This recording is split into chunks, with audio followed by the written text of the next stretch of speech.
চিন্তা করে হিসাব মিলাইবেন কোন দিনটা 24টা ঘন্টা আপনি গুনাহ না করে কাটাইছেন। সারা বছরে কোন দিনটা আপনি গুনাহ না করে কাটাইছেন হিসাব মিলাইবেন। এই 24 ঘন্টার ভিতরে আমি একটা ছোট্ট থেকে ছোট গুনাহ করি নাই। চোখের গুনাহ না, জবানের গুনাহ না, কানের গুনাহ না, অন্তরের কুমন্ত্রণার গুনাহ না, দুশ্চিন্তা পর্যন্ত করি নাই। এইভাবে নিজের হেফাজতের জন্য 24টা ঘন্টা হিসাব মিলায়া বাহির করেন তো দেখি গুনাহ ছাড়া। রে মুসলমান, আল্লাহ পাক রব্বুল আলামিনের এই জমিনের স্বাভাবিক একটা নিয়ম দেখেন। সন্তান যদি বাবার কথা না শুনে, বাবায় প্রথমে তারে মৌখিকভাবে শাসন করে, মৌখিক শাসন করে। ইয়ার পরে যদি সন্তান আবার অবাধ্যতা করে, তারে হালকা বেদ দ্বারা শাসন করে। এইভাবে কয়েকবার শাসনের তবকা পার হওয়ার পরে বাবায় কিন্তু তারে বাড়ির থেকে বের করতে বাধ্য হয়। মহান আল্লাহ পাক রব্বুল আলামিন আমাদের উপরে কত দরদি।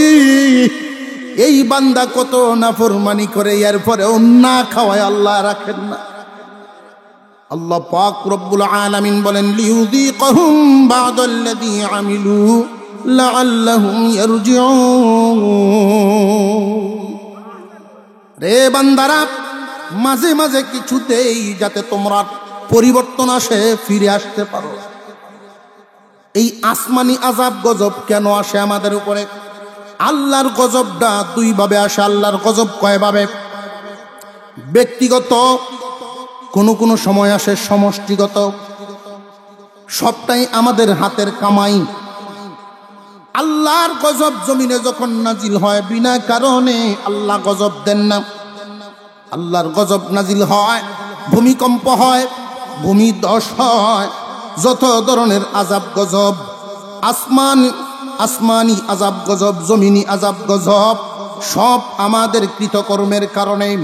আমাদের কৃতকর্মের কারণে মহান আল্লাহ আমাদের উপরে যত আযাব গজব দেন, বলা মুসিবত দেন, তো সেটা দুই ভাগে বিভক্ত। কোন সময় হয় ব্যক্তিগত, কোন সময় হয় সমষ্টিগত। ব্যক্তিগত আযাব গজব, মদ খাইতে খাইতে, নেশা করতে করতে জীবনের বহু অংশ সে বাদ করে ফেলল, তার শারীরিক আযাব গজব আইবনি নাই তো না? আরো জোরে কন। এটা ব্যক্তিগত আযাব গজব। মহান আল্লাহ পাক রব্বুল আলামিন মাঝে মাঝে বান্দাকে তার কর্মের কারণে ব্যক্তিগত আযাবে ধরেন।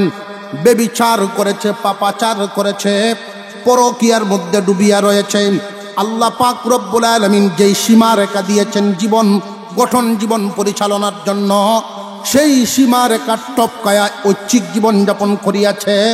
মহান আল্লাহ তারে কোনো না কোনো একটা গজব দিয়া ব্যক্তিগতভাবে ধরবে। সমাজগত বা সমষ্টিগত নয়, ব্যক্তিগত কাউকে কাউকে ধরবেন, মাঝে মাঝে ধাক্কা দিবেন, শাসন করবেন, দেখি তওবা করে নে ফিরিয়ায়। মাঝে মাঝে আর্থিক বালা মুসিবতে ফেলায়া দিবেন, মাঝে মাঝে শারীরিক মুসিবতে ফেলায়া দিবেন। এগুলোর জন্য কি আর কেউ দায়ী না? আমরা নিজেরাই দায়ী। মহান আল্লাহ বলেন যাহারাল ফাসাদু ফিল বাররি ওয়াল বাহরি বিমা কাসাবাত আইদিন নাস লিয়ুযীকাহুম বা'দাল্লাযী আমিলু লাআল্লাহুম ইয়ারজিউন। মহান আল্লাহ বলেন আমি এই জমিনে বিপর্যয় দান করি মাঝে মাঝে মানুষের শিক্ষার জন্য, আর এই বিপর্যয়ের জন্য তারা নিজেরাই দায়ী। তারা যখন নিজেরা শান্তি শৃঙ্খলা জমিনে বজায় রাখবে না, অশান্তি তো এমনি হাজির। শান্তি যখন থাকবে না, অশান্তি অটোমেটিক হাজির হবে। আলো যখন তারা রাখবে না, অন্ধকার অটোমেটিক হাজির হবে। সত্য যখন তারা রাখবে না, মিথ্যা অটোমেটিক হাজির হবে। আজকে খুব ভালো করে জেনে রাখবেন, কোনো একটা মিথ্যার মাধ্যমে আপনার জয় হাসিল করতে পারেন, কিন্তু এই মিথ্যার সয়লাভ যে সমাজে আপনি চালু করলেন, এই মিথ্যাটা ঘুরে ঘুরে কোনো এক সময় সাময়িকভাবে আপনি এই মুহূর্তে জয়লাভ করতে পারেন, কিন্তু আপনার দ্বারাই যে মিথ্যা চালু হলো, ওই মিথ্যাটা ঘুরে ঘুরে এক সময় আপনাকেই ধ্বংস করিয়া ছাড়ব। মানব জাতির যে সমস্ত অপকর্ম করে আমি বেশিরভাগই মাফ করিয়া দেই, পুরাপুরি বদলা দেই না। মানুষ যে সমস্ত কর্মকাণ্ড জমিনে করিয়া তাকে পরিপূর্ণ বদলা দিলে উপায় থাকতো না, বেশিরভাগই তো মাফ করিয়া দেই। শান্তির বিপরীত অশান্তি, সুস্থতার বিপরীত অসুস্থতা, আলোর বিপরীত অন্ধকার। এই দুনিয়ার জমিনে একজন মানুষ চিকিৎসা করাইতে গেলেও ভোগান্তি আছে না নাই? চিকিৎসা খাতেও কি সঠিক না সব এলোমেলো? আরো জোরে কন। আমরা সব মুসলমান, আফসোসের ব্যাপার কোনো জায়গায় মুসলমানি নাই। লক্ষ্য করে দেখেন, আমরা যারা আছি সব মুসলমান, ৯৫% মুসলমানের দেশ এটা। ৯৫% মুসলমানের দেশ, বেশিরভাগই আমরা মুসলমান, তবে নামে গুনে না। চিড়িয়াখানায়ও বাঘ আছে, জাদুকেরও বাঘ আছে। দুইটার মধ্যে বেশ কম, একটার ভিতরে রুহু আছে আর একটার ভিতরে রুহু নাই। যে কারণে চিড়িয়াখানার বাঘের কাছে কেউ যাইব না, আওয়াজে বোঝা যাইবে না, যাইব কেউ ডরাইয়া। কিন্তু জাদুকরের যেই বাঘ, ওইটার উপরে ছোট বাচ্চা উঠতে বয়, কানো দূরে এমনি ঘুরায়, রুহু না থাকার কারণে। মুসলমান ইমানদার ভাইরা আমার, আল্লাহ পাক রব্বুল আলামিনের এই জমিনে অনেক মুসলমান এমন ছিলেন, সংখ্যায় কম ছিল, অথচ আঙ্গুলের ইশারায় অর্ধেক পৃথিবী লড়াইতেন। মুসলমানের হুঙ্কার, মুসলমানের বলিয়ম, মুসলমানের কথা, মুসলমানের কণ্ঠ বজ্রের মতো বাজবে।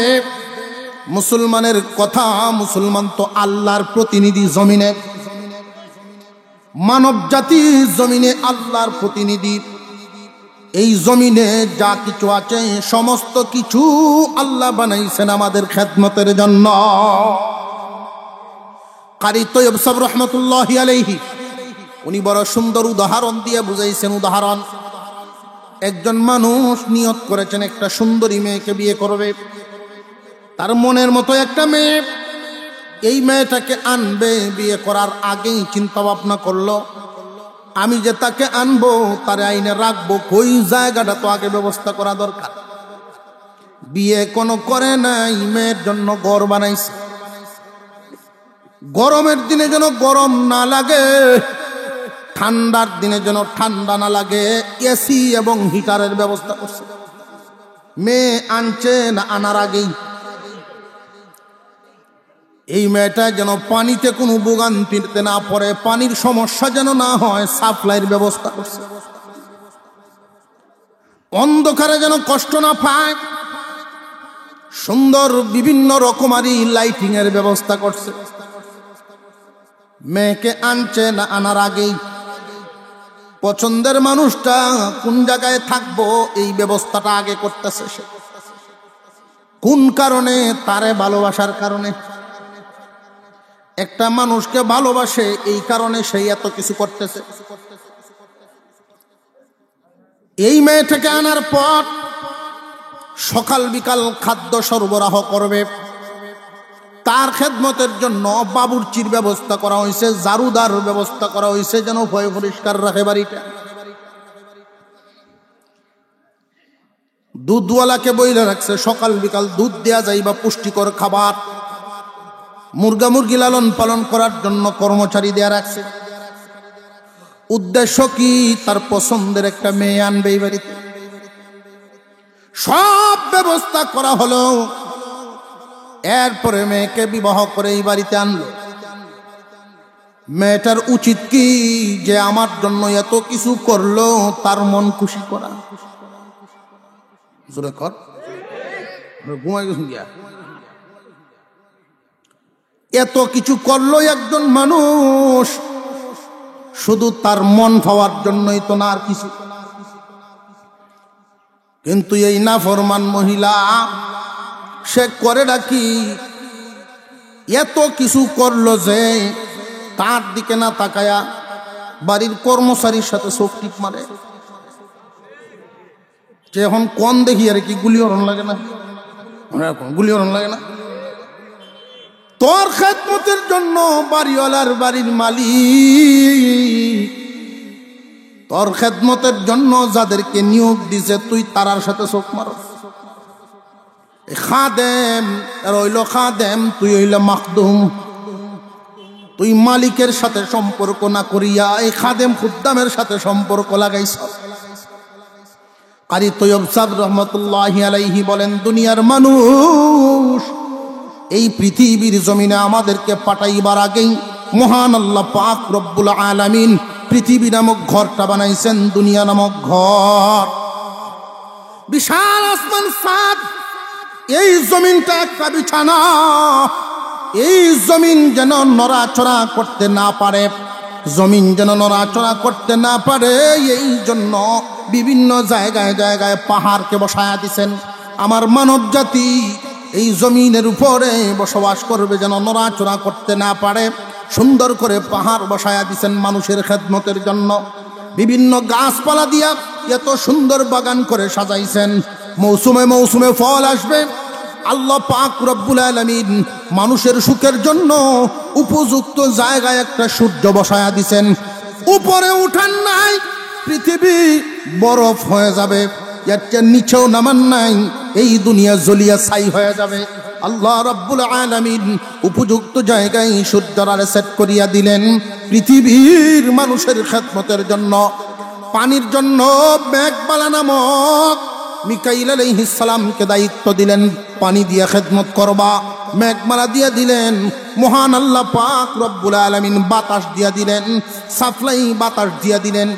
দুনিয়ার জমিনে মানুষ বসবাস করবে, বাতাস দিয়া দিলেন এমন ভাবে খেদমত করার জন্য যেন দুর্গন্ধ দূর করা হয়। পরিবেশ সুন্দর রাখার জন্য বাতাস নামক খাদেম দিয়া দিলেন আল্লাহ পাক। এই দুনিয়ার জমিনে তুমি আর আমার জন্য আল্লাহ ব্যবস্থা কি না করেছেন?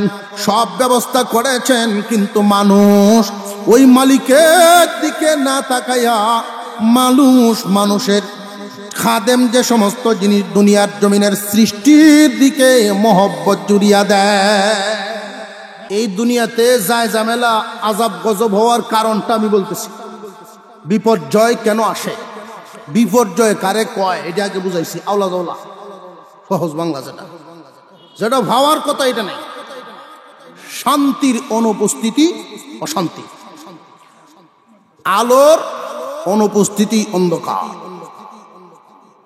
সুস্থতার অনুপস্থিতি অসুস্থতা, শৃঙ্খলার অনুপস্থিতি বিশৃঙ্খল, ভালোর অনুপস্থিতি মন্দ। যে জায়গায় ভালোটা আনবেন না এখানে মন্দ থাকবে। ভালোটা যদি আনতে পারেন মন্দ দূর হয়ে যাবে অটোমেটিক। আল্লাহ আমাদেরকে মানুষ বানাইছে, আমাদেরকে আগে দুনিয়াতে পাঠাইছেন না, এই দুনিয়াটা সাজাইছেন। দুনিয়া সাজাইছেন, আমার মানব জাতি আসবে, তাদের খেদমতের জন্য সব ব্যবস্থা আছে। তো আমরা চরিত্র হইল মালিকের মহব্বত না করিয়া এই যে ফেলার মতো শোক মারি অন্য জোরে কর। যারা আল্লাহ আমাদের খেদমতের জন্য বানাইছে, জমিন আমাদের খেদমত করবে, গাবি আমার খেদমত করবে, পুকুর আমার খেদমত করবে, ব্যবসা আমার খেদমত করবে, সবকিছু আমার খেদমতের জন্য আল্লাহ বানাইছেন। আর আমার মহব্বত থাকবে আল্লাহর কাছে, আমার মহব্বত থাকবে আল্লাহর প্রতি। তো আল্লাহর প্রতি মহব্বত যত, এর চাইতে ডাবলের ডাবল মহব্বত সৃষ্টির প্রতি হয়ে গেছে। কারি তৈয়ব সাহেব রহমতুল্লাহ আলাইহি বলেন, আমার তো মনে চায় তীর মারতাম। এই জন্য আমি কইছিলাম আমার মনে হয় গুলি মারি। তোমারে বানাইছে আল্লাহ যার জন্য, তারে থুয়ে অন্যদিকে তুমি চোখ মারো। বিপর্যয় আল্লাহ দেন, মাঝে মাঝে যেন ফিরে আসে। বিপর্যয়টা বোঝানোর জন্য একটা উদাহরণ দিই। আমরা সমাজও মাঝে মাঝে এমন ঘটনা ঘটতেছে। ক্ষেত বিক্রি হয়েছে 2 বছর আগে, ক্ষেত বিক্রি হয়েছে 2 বছর আগে, দলিল হয়েছে না, হয়নি না, হয় না। 10 দিন নিচে ওটার অফিস, যেই দলিল লেখবো ওটা ভাই না আর খুঁজছে আয় বাড়ি। 8-10 দিন নিছে, দেখা হয়েছে কিরে ব্যাপার, ল আর আজগো যাই। আচ্ছা তোরা হিন্দে যা, আমি আর দেখতে যাইতেছি। হলানি লাগে বাইয়েনের ওয়ারিশ মরিশ আছে, যাই ঝামেলা আছে। আবল তাবল কইয়ার নিছে, তারা সারাদিন বইয়া রইল, কইতে হইব লে হইয়া নাই, কেলা লিখে দিব। বাড়ি তায়া ভাইছে পরের দিন বেড়া হাঞ্জা লাগাত বইয়া রইছি তোর লাগিয়া। আমি গেছলাম তারাই হচ্ছি খালি এমনি ফোন আইছে বেআইন হাসপাতাল, বেআইন হাসপাতাল। ও তোর ক্ষেতটা বেশি না আমার বেআইন বেশি, বেওয়াই যাও কান নাও না দাও, আমার তো জান লোক হাঁটি হে তোর জান লোক। 2-4 জন মিললে আলাপ আলোচনা করলো এই ক্ষেতটা কেমনে দলিল হইতো। কইতে ল এলাকার গণ্যমান্য ব্যক্তি যারা আছে এরার কাছে বিচার দিচ্ছে। তো এই গণ্যমান্য ব্যক্তিরা 2 হোক করে ডাকাইছে, জিজ্ঞাসা 2 বছর আগে কেদাস না কেন লাগে তো কেড়ে দিলে কেঁদেই না, এটা কি সবার সামনে কোন দেব, গোপনে কোন লোক কোথায় আব এবার তুই এই লাইনে সুযোগ খুঁজছে আইব, গোপনে লয়ে গেছে। কিতা ঘটনা কি, যে সময় ক্ষেত বেচছিলাম আমি, এই সময় কোনো ভদ কাট আছে না। আর হট সাইন সাবু হজলের চেয়ারম্যান হয়ে সেমনা সাইডে সাইড ওয়ান থেকে রাস্তা দেওয়া আরম্ভ। এই ক্ষেতের দাদের সড়ক গেছে, আমার কে তখন 3 লাখ টাকা কাটা রয়েছে, বেচছিলাম 1 লাখ, 3 লাখ। ওখানে এটা আমি কি ভাবেছি কিন্তু এইটা এমন বালা মানুষ আছে না নাই? আর একটু জোরে কন, এটার নাম বিপর্যয় নাই। তখন কিতা করো, কিছু বাড়ায় লই লাই 1 লাখ লোহাট করতে, আমি লইলে আমার লাভটা কিতা 50-50 চলতেছে না।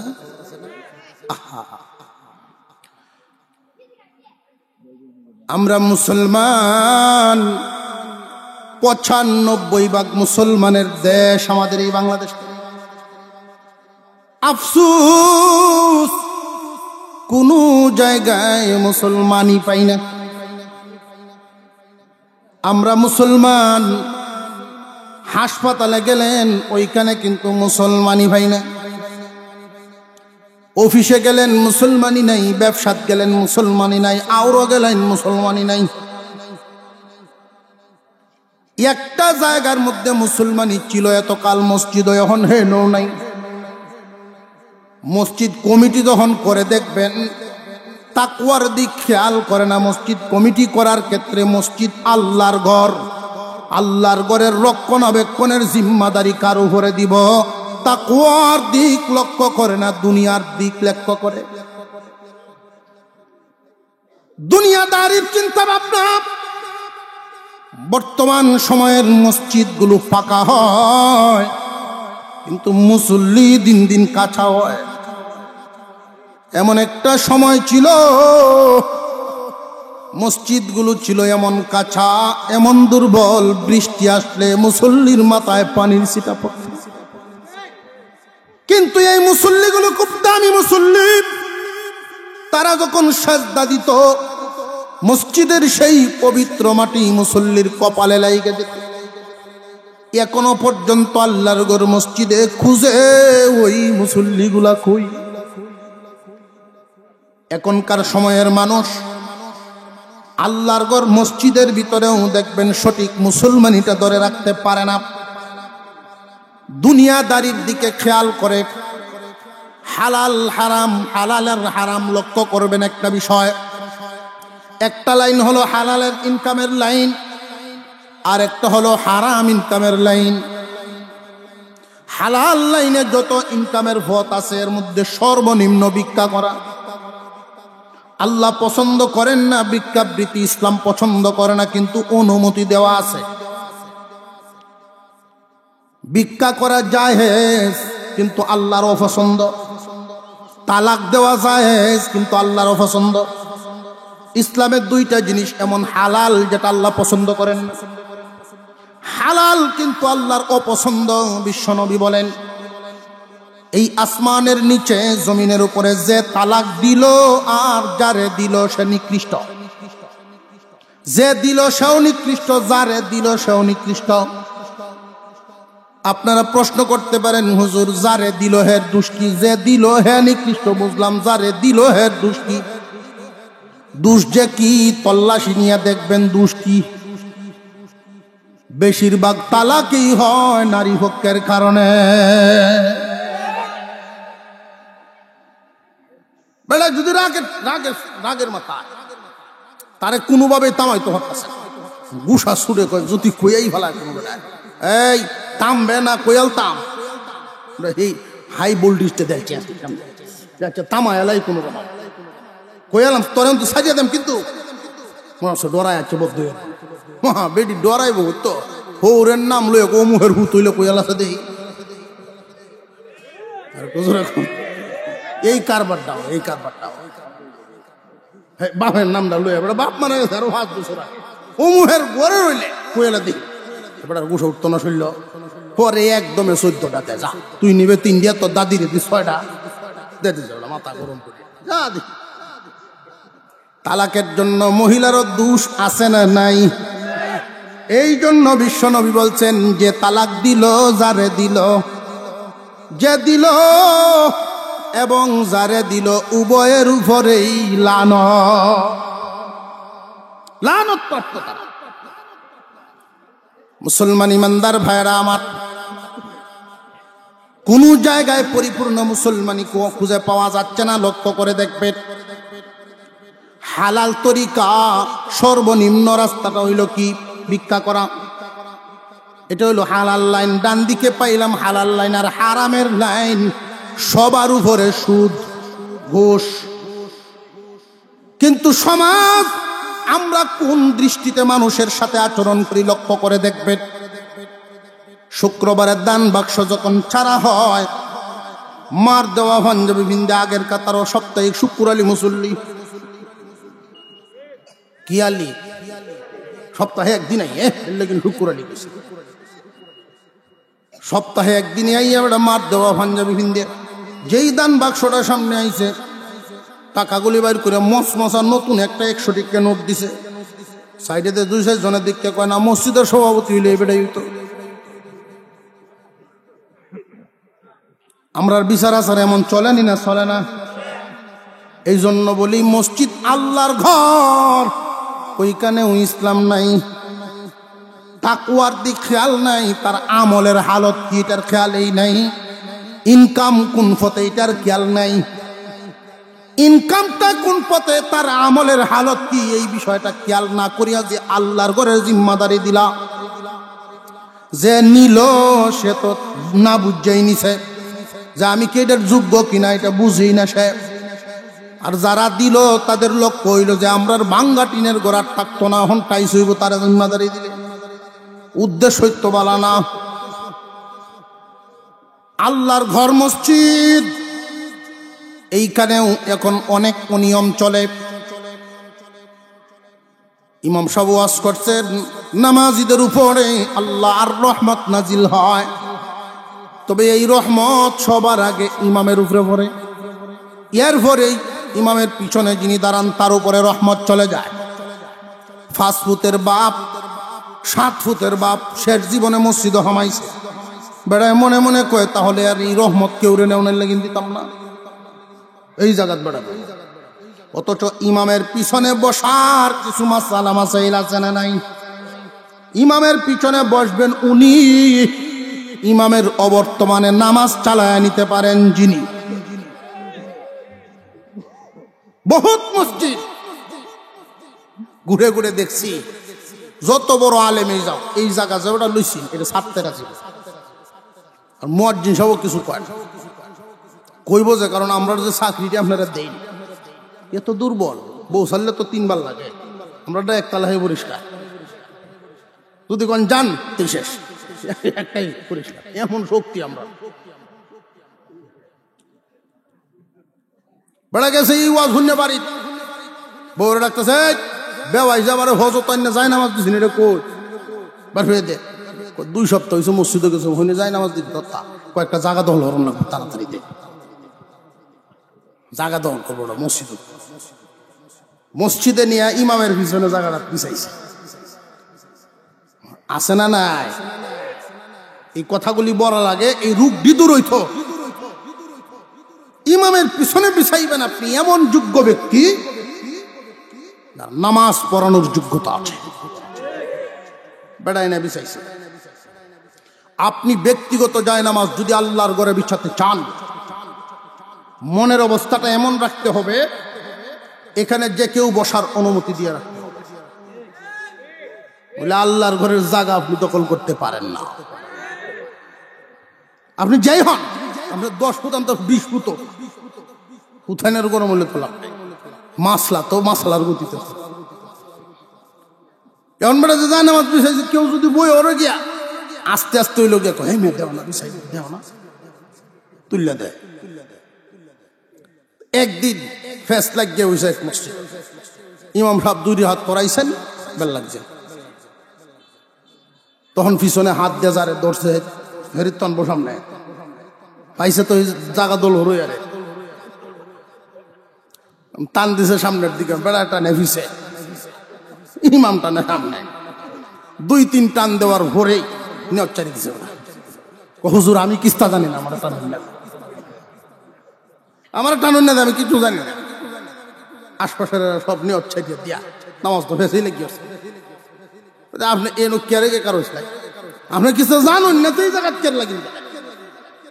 আমি আইসলাম তো রহমতের লাগিয়ে, এরকম গজব আইব তো আমি জানি না। আমি আইসলাম রহমত নিতা, এরকম গজব নাজিল হইব আমি বুঝতে পারছি। তার জীবনে এই জায়গায় আর কোনোদিন দাঁড়ায় নাই। মাঝে মাঝে একটু শিক্ষা আসে, যেন পরিবর্তন হয়। আসমানি আযাব গজব আমরা যেই পরিমাণ অপরাধ করি, আল্লাহ বলেন ওয়ায়াফু আন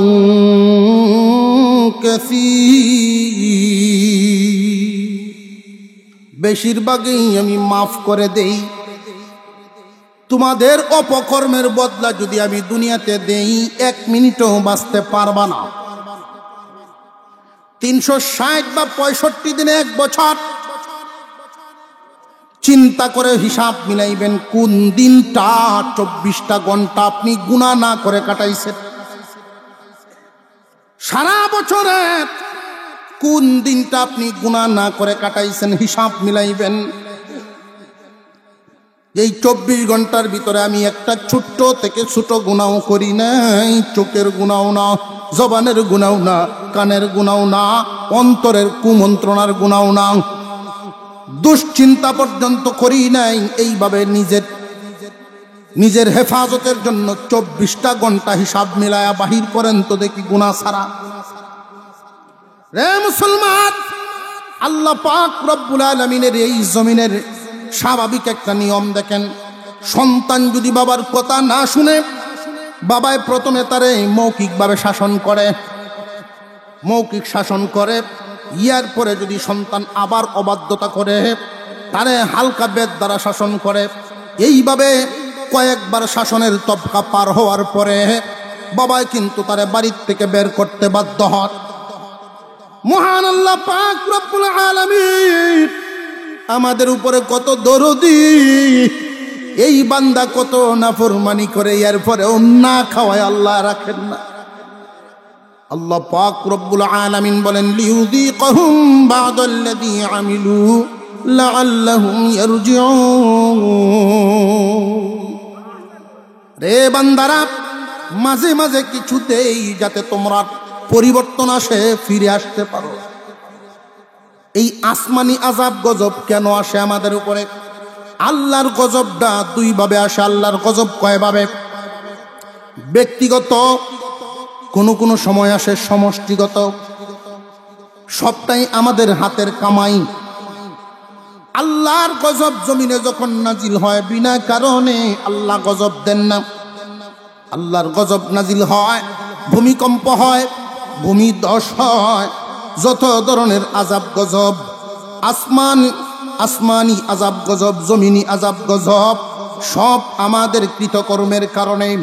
আমাদের কৃতকর্মের কারণে মহান আল্লাহ আমাদের উপরে যত আযাব গজব দেন, বলা মুসিবত দেন, তো সেটা 2 ভাগে বিভক্ত।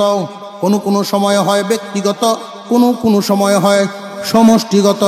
ব্যক্তিগত আযাব গজব। মদ খাইতে খাইতে নেশা করতে করতে জীবনের বহু অংশ সে বাদ করে ফেলল, তার শারীরিক আযাব গজব আইবনি নাই তো না? আরো জোরে কোন। এটা ব্যক্তিগত আযাব গজব। মহান আল্লাহ পাক রব্বুল আলামিন মাঝে মাঝে বান্দাকে তার কর্মের কারণে ব্যক্তিগত আযাবে ধরেন।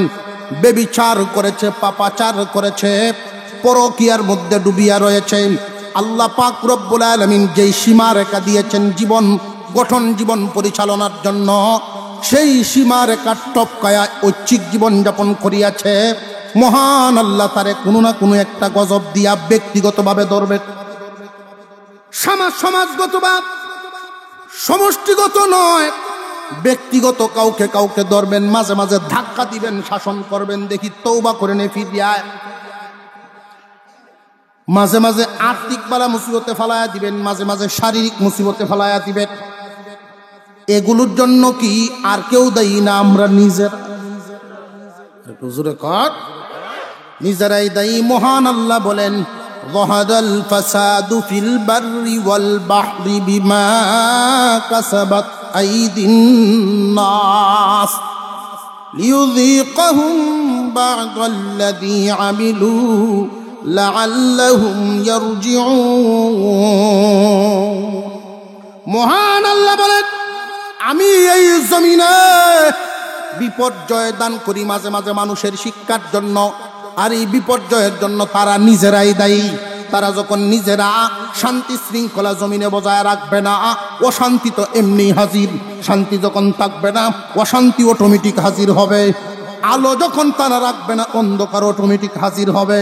সত্য যখন তারা রাখবে না, মিথ্যা অটোমেটিক হাজির হবে।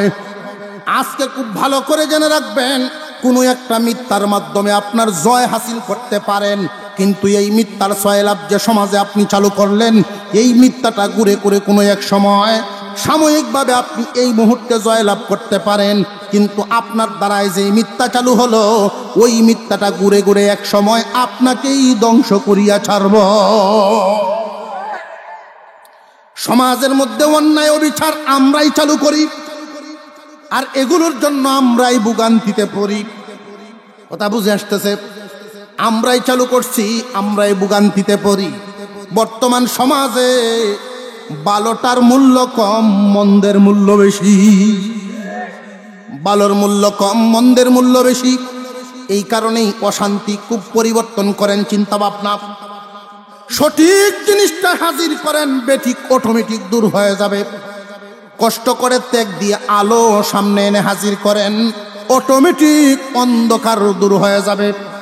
এই জন্য উম্মতে মুহাম্মাদিকে আল্লাহ শ্রেষ্ঠত্ব দিয়েছেন। তোমরা প্রয়োজনে জিহাদ করবা হককে প্রতিষ্ঠা করার জন্য। জিহাদ নামটা শুনলে আমরা ভয় পেয়ে যাই, অথচ জিহাদ নামাজের মতো একটা ফরজ কাজ। জিহাদ নামাজের মতো একটা ফরজ কাজ। এই জিহাদ ফি সাবিলিল্লাহ করার নিয়মটা কি? কয়েক ডজন মিসাও তো না কইলে কিরমি মরে না, ওজমি হয় না, বা কুমেই ধরে না। অথচ মানুষের ধারণা কি আমাদের ব্যাপারে? আল্লাহু আকবার। এই হিন্দু লোকটাই মুসলমানকে সাক্ষী মানছেন, তাও আবার মুসলমান একজন আলেম। জজ সাহেব ডাক দিলেন, মুফতি সাহেব আপনি একটু দাঁড়ান, এই জায়গাটার ব্যাপারে আপনাকে যে সাক্ষী মানলো, আপনি কি বলেন? এই জায়গার আসল মালিক কে আপনি বলেন দেখি। মুসলমানরা তো সব মনে মনে খুশি, তারা মনে করতেছেন যে আমরা প্রকৃত কইব। মুফতি সাহেব বলেন, আমার জানা মতে, আমি যতদূর জানি, এই জায়গার আসল মালিক এই হিন্দু ভাই।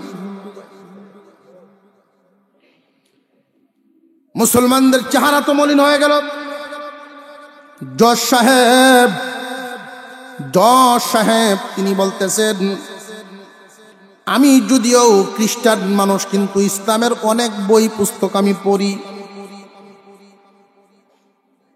আমরাও তো অন্যান্য ধর্মের বই পুস্তক পড়িয়া থাকি। মুসলমান অনেক অন্যান্য ধর্মের বই পড়ে, কিন্তু এখানে একটা মাসালা জেনে রাখবেন, সবার জন্য সব পড়া সঠিক না। সবার জন্য সব পড়া সঠিক নয়। একজন মুসলমান শিক্ষিত একজন মুসলমান যখন ইসলাম ধর্ম সম্পর্কে যথেষ্ট জ্ঞান হবে, ইসলাম ধর্মের পরিপূর্ণ জ্ঞান যখন তার মধ্যে থাকবে, তখন সে অন্য ধর্ম নিয়ে গবেষণা করতে পারবে। ইসলাম ধর্ম সম্পর্কে পরিপূর্ণ জানা হয় নাই, তুমি অন্যটা গবেষণা করতে যাও না, ভয় আছে ঈমান হারাইবা। আগে নিজের ধর্মটা সম্পর্কে ভালো মন্দ বুঝো, পরিপূর্ণভাবে বুঝো। একজন মুসলমান পরিপূর্ণভাবে যখন তার ইসলাম ধর্ম স্টাডি করবে, বুঝবে, জানবে, তখন অন্য ধর্ম যতই জানুক তার ধর্মের সামনে সব ধর্ম অসহায়। মুসলমান ইমানদার ভাইরা আমার, জজ সাহেব বলতেছে, আমি তো জানি বিশ্বনবীর একটা বাণী আছে, মুসলমান বাই বাই। একজন মুসলমান আর একজন মুসলমানের ভাই, রক্তের সম্পর্ক না হোক, মুসলিম তো মুসলিমের ভাই, এই হিসাবে তার হককে কেন বললেন না? বিশ্ব নবীর কথার উপরে তো আপনি আমল করেন নাই। মুফতি সাহেব তিনি বলে দিলেন, জজ সাহেব আপনি শুধু আমার নবীর এই কথাটাই শুনছেন, আর কোনো কথা মনে হয় জানেন না। ইসলাম ধর্ম আল্লাহ কুরআনুল কারীমের ভিতরে নাজিল করে দিয়েছেন। ইসলামের আদর্শ হলো ওয়াইযা কুলতুম ফাআদিলু ওয়ালাউ কানা যা কুরবা। আল্লাহ বলেছেন, হক কথা বলবা যদিও তোমার কাছের মানুষ হয়। যখন বৈঠকে বসো, কথা বলার জন্য যখন বসো, তখন হক কথাটা বলবা যদিও তোমার কাছের মানুষ হয়। মুফতি সাহেব আশ্চর্য হয়ে গেলেন, ইসলাম ধর্ম বুঝি এত উদার, এত মহান। জজ সাহেব দাঁড়ায় তিনি ঘোষণা দেওয়া শুরু করলেন, আজকের এই মজলিস, আজকের এই মজলিসের মুসলমান ভাই, তুমি মুসলমান ভাই জায়গা নিয়ে যে তর্ক লাগলা, মুসলমান তোমার পরাজয় কিন্তু মহান ইসলামের বিজয়। মুসলমান তোমার পরাজয়, কারণ নীতির কাছে তুমি পরাজিত, তোমার না জিনিসটা গেলা কেন এখানে। মুসলমান তোমার পরাজয় কিন্তু মহান ইসলামের বিজয়। জজ সাহেব বলেন, মুফতি সাহেব এমন মহান ধর্ম থেকে আমি আর দূরে থাকবো না, এই মুহূর্তে আমার কালিমা পড়ায় আপনি মুসলমান বানায়া দেন। জজ সাহেবের ঘোষণা শুই না ওই জায়গার মালিক হিন্দু লোকটাও লাভ দিয়ে দাঁড়ায় বলে, হুজুর ইচ্ছা করলে আমার বিরুদ্ধে উনি সাক্ষী দিতে পারতেন। ইসলাম এত মহান এক ধর্ম, ইসলামের শিক্ষা এক মহান শিক্ষা, উনাকে সেই নীতি থেকে সরে যেতে দেয় নাই। নীতির উপরে থেকে উনি হক কথা বলেছেন। যেই ধর্ম একজন অনুসারীকে এইভাবে আঁকড়ায় রাখে, হকের পথে রাখে, আমিও দূরে থাকবো না, আমারেও মুসলমান বানায়া দে। জজ সাহেব মুসলমান হলো, হিন্দু লোকটা মুসলমান হয়ে গেছে। তার সমাজের যে সমস্ত মানুষ এক এক করে লাফানো শুরু করছে, আমরাও মুসলমান হব। সমাজের উপস্থিত মানুষগুলো যখন মুসলমান হয়ে যায়, মন্দিরের জন্য ইট বালু পাথর জমা হয়েছিল, মসজিদের জন্য এক পকয়না জমা করছিল, এখন সকলে মিলে একসাথে বলে, আসো আমরা সবাই মিলে আল্লাহর ঘর মসজিদ বানা। একটা হক কথার কত দাম, একটা হক কথার কত দাম। কতগুলো মানুষকে ইমানদার বানায়া আমলের পথ দেখায়। মুসলমান সঠিক জিনিসটা যদি হাজির করতে না পারেন, তাহলে বেটিকে আপনাকে ঘিরেই রাখবে। হক যদি আপনি আবিষ্কার করতে না পারেন, আপনি আনতে না পারেন, তাহলে না হক আপনাকে নিয়ে ঘুরাইবে। এইভাবে আর কত জিন্দেগি কাটাইবেন, কোন মোহ মায়ায় আপনি অন্ধ থাকবেন। আল্লাহ পাক রব্বুল আলামিন সতর্ক করে বলেন, আল্লাকুমুত তাকাসুরু হাত্তা যুরতুমুল মাকাবির। রে দুনিয়ার মানুষ, কোন মোহমায়ায়, কোনটার লোভে, কোনটার লালসায় তুমি এখনো বসে আছো? যেই মোহমায়ায় তোমারে পাইছে, জানিয়া রাখবারে মুসলমান, আল্লাহ পাক বলেন ওই মোহমায়ায় তোমারে টেলতে টেলতে কবরের সাথে লাগায়া দি। তুমি বলিও মনে মনে ভাবতেছো যে আমি এই বছরেই, আগামীতে আর না, এবারেই শুধু এলোমেলো চলবো, আগামীতে থেকে ঠিক হইয়া চলবো। এই আগামীতে করতে করতে আজরাইলের সাক্ষাৎ পাওয়া যাইতে পারো। এই জন্য এই মুহূর্ত থেকেই তোমার মধ্যে নীতি আনার চেষ্টা করো।